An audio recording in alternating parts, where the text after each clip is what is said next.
দর্শক দেখুন, রাজ্যের এক মন্ত্রীর গড়ে তৃণমূল কংগ্রেস গোহারা হেরেছে।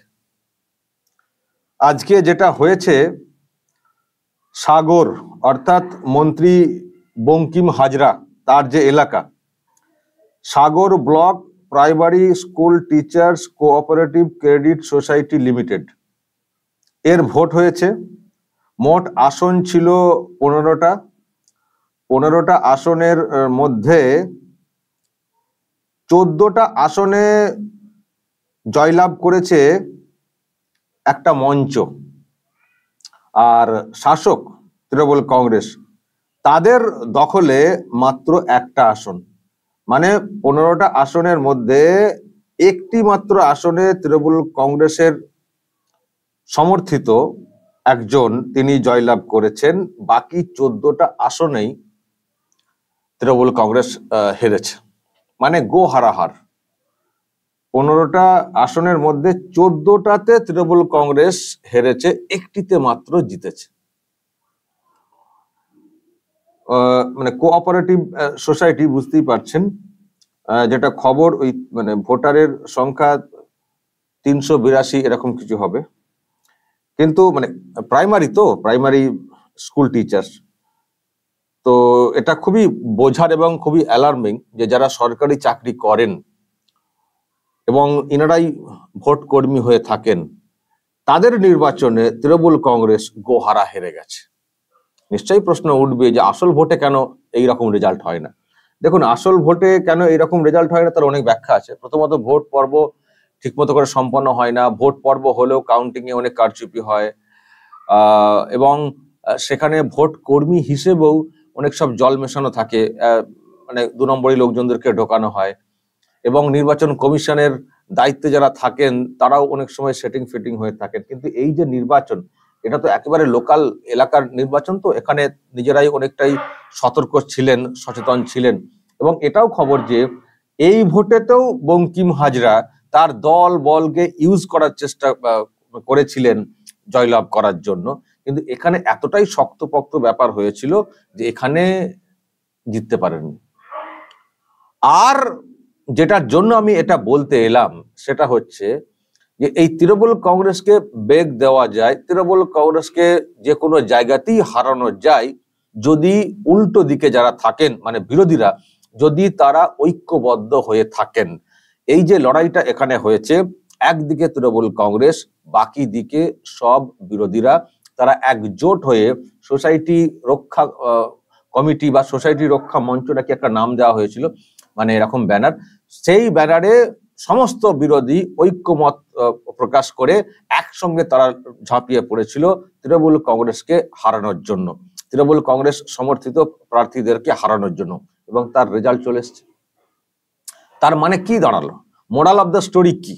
মোরাল অফ দ্য স্টোরি হচ্ছে যে শাসকের বিরুদ্ধে সবাই যদি দলমত মানে ওই রকম বিভাজিত না হয়ে একসঙ্গে যদি সবাই লড়ার চেষ্টা করেন, সেখানে শাসককে কাত করে দেওয়া যায়, যেটার জন্য আমরাও অনেক কথা বলে আসছি। 27 তারিখেও সেই কথাটা বলেছিলাম যে একসঙ্গে আসুন, এক ছাতার তলাতে আসুন, এসে শাসককে একটু সবক শেখানো যায়। কিন্তু এখানে পলিটিক্যাল সংগঠন যেগুলো আছে তারা সব বিগড়ে দিল, না ওদের ওখানে যাওয়া যাবে না, ওই ডাকটা ওদের, ওই সংগঠনের, আমাদের কোনো যোগ নেই, ওই ফাঁদে পা দেবেন না বলে দিলেন। কিছু মানুষ বিগড়ে গেলেন, কিছু মানুষ ভয় পেয়ে গেলেন, পুলিশও ভয় দেখালো। ব্যাস, মানে প্রোগ্রামটা ভালো হয়েছে, কিন্তু মুখ্যমন্ত্রীকে পদত্যাগটা করানো যায়নি। এই যে মানে বিরোধী দলগুলোর বিভাজন যে ব্যাপার, সেটাতে শাসক দল কোথাও মানে ফায়দা তুলে নিচ্ছে। আমি একটা গল্প শুনিয়েছিলাম না আপনাদেরকে, সিঙ্গাড়ার গল্প, যে 20 জন মানুষ সিঙ্গাড়া খেতে চাইছেন, বাকি 80 জন সিঙ্গাড়া খেতে চাইছেন না, একটা হোস্টেলের গল্প। তখন ভোট হয় যে ঠিক আছে, কারা কি খেতে চান বলুন। তো দেখা গেল যে 20 জন সিঙ্গাড়া খেতে চান, তারা সিঙ্গাড়ার পক্ষে ভোট দিলেন।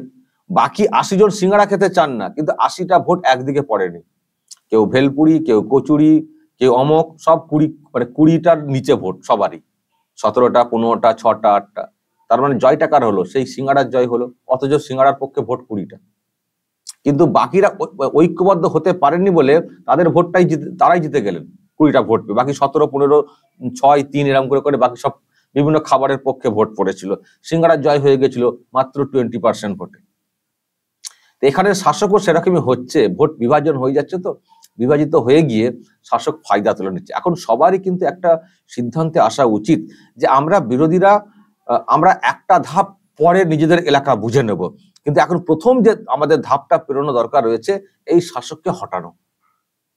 এটা একটা সিদ্ধান্তে আসতে হবে, না হলে এই শাসককে হটানো যাবে না। সংখ্যালঘু ভোটটাকে একতরফা কবজা করে রেখে দিয়েছে, বাকি ভোট বিভাজিত হয়ে যাচ্ছে, এতে করে ফায়দা তুলে নিচ্ছে। ফলে যদি আমরা সবাই ওই ক্ষুদ্র স্বার্থটাকে ত্যাগ করি, যে এক্ষুনি আমরা নিজেদের দিকে টানাটানি করব না, আগে আমরা একে হারাবো, তারপর আমরা বিরোধীরা আমরা আবার দরকার হলে নিজেদের মধ্যে আবার বুঝে নেব, সে পরবর্তী পর্যায়ে। কিন্তু একটা পর্যায়ে আমরা এক ছাতার তলাতে আসি, একটু ঐক্যবদ্ধ হই। দলগত নীতিগত হয়তো প্রকাশ্যে জোট বাঁধা যাবে না, কিন্তু অলিখিত জোট হোক, অলিখিত জোট হোক শাসককে হারানোর জন্য, তাহলে রেজাল্টটা চলে আসবে।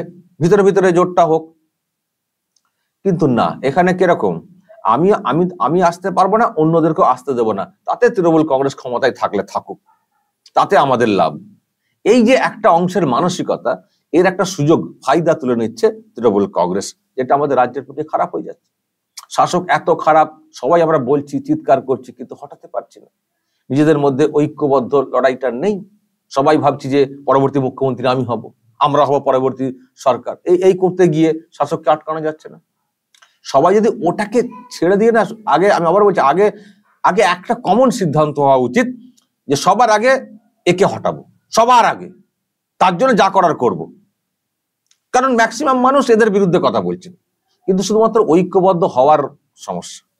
তো প্রথমে এদেরকে হারাবো বলে ঐক্যবদ্ধ হতে হবে, তার পরের পর্যায়ে নিজেদের মধ্যে এবার কারা ক্ষমতায় আসবেন যদি মনে হয়, তখন নিজেদের মধ্যে লড়াই হবে, একটা ধাপ পরে লড়াই হবে।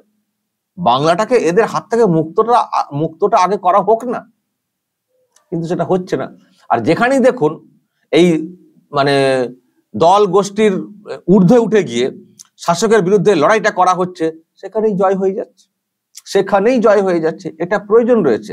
তো এটা ছোট্ট একটা নির্বাচন, কিন্তু এটা দিয়ে অনেক কিছু বোঝা যায় বা বোঝানো যায় যে দেখুন ঐক্যবদ্ধ হয়ে লড়লে এইরকম রেজাল্ট হয় এবং সেখানে শাসককে আটকানো যায়।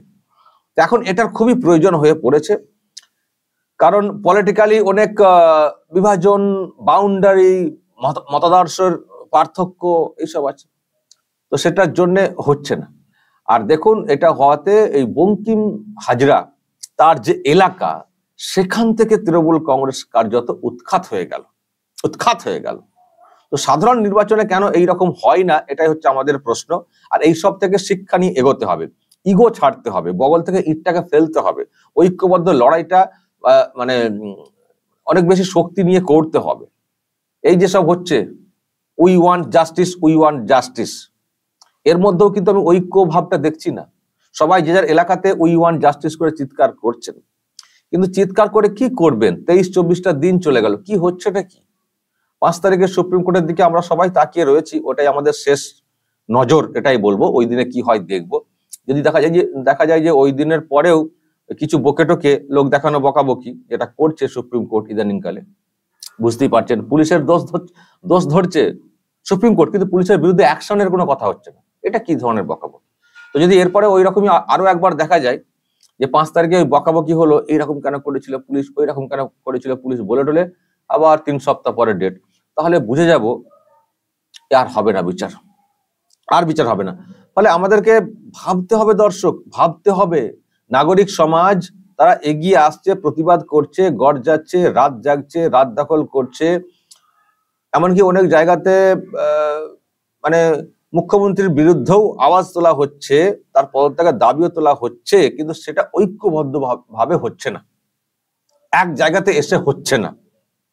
ফলে এইভাবে করলে কিন্তু অবস্থার পরিবর্তন ঘটানো যাবে না। কিন্তু দেখুন ছোট্ট একটা উদাহরণ এই মুহূর্তে তৈরি হয়েছে যে প্রাইমারি টিচার্স, তাদের একটা কোঅপারেটিভ, সেখানে দেখুন ঐক্যবদ্ধ হয়ে দলমতের ঊর্ধ্বে উঠে লড়াইটা যখনই তারা করেছেন, শাসককে হারিয়ে দেওয়া গেছে। এবার হয়তো একটা কিছু আবার অ্যাকশন নেওয়ার চেষ্টা হবে শাসকের তরফ থেকে, সে তো সহ্য করতেই হবে। সেখানে তারা ঐক্যবদ্ধ হয়ে লড়বেন। যদি অ্যাকশন নেওয়ার চেষ্টা হয় যে কেন আমাদেরকে হারিয়ে দেওয়া হয়েছে, আমরাও ব্যবস্থা করবো, বদলি করে দেবো, তখনই যারা রয়েছেন ঐক্যবদ্ধভাবে যারা লড়াইটা করেছেন তারা লড়বেন। ডাক্তাররা তো লড়ছেন, ডাক্তারের বিরুদ্ধেও তো অনেক কিছু করার চেষ্টা হয়েছিল, ডাক্তাররা তো সেগুলোকে তো প্রতিহত করতে পেরেছেন, বদলি থেকে ইত্যাদি। এইভাবেই লড়তে হবে, এইভাবেই লড়তে হবে। একজনের বিরুদ্ধে দুজনের বিরুদ্ধে ব্যবস্থা নিলেই সকলে মিলে নেমে পড়তে হবে, সকলে বয়কট করতে হবে, ব্যবস্থা নিতে হবে, নাহলে চলবে না। একমাত্র ঐক্যবদ্ধ লড়াই ছাড়া এই শাসককে আটকানো যাবে না। দর্শক, মানুষের প্রচুর সমর্থন পাওয়া যাবে, এটা পরিষ্কার, কিন্তু মানুষের সমর্থনটা বিভাজিত না হয়ে যায়, এটা দেখতে হবে। যারা পলিটিক্যাল কারবারি, একটু ক্ষুদ্র স্বার্থ ত্যাগ করে একটু বেরিয়ে আসুন, ওই জায়গা থেকে একটু বেরিয়ে আসুন। যখন সবাই বলছেন সরকারটা ঠিক না, সরকারটা ঠিক না, তো সরকারটাকে উৎখাত করতে একটু ঐক্যবদ্ধ হন না, একটু ঐক্যবদ্ধ হন না। দেখুন না এসব উদাহরণ থেকে কি রেজাল্ট আসছে। দর্শক, বলবেন যা বলার কমেন্ট বক্সে, নজর রাখবেন আরামবাগ টিভিতে।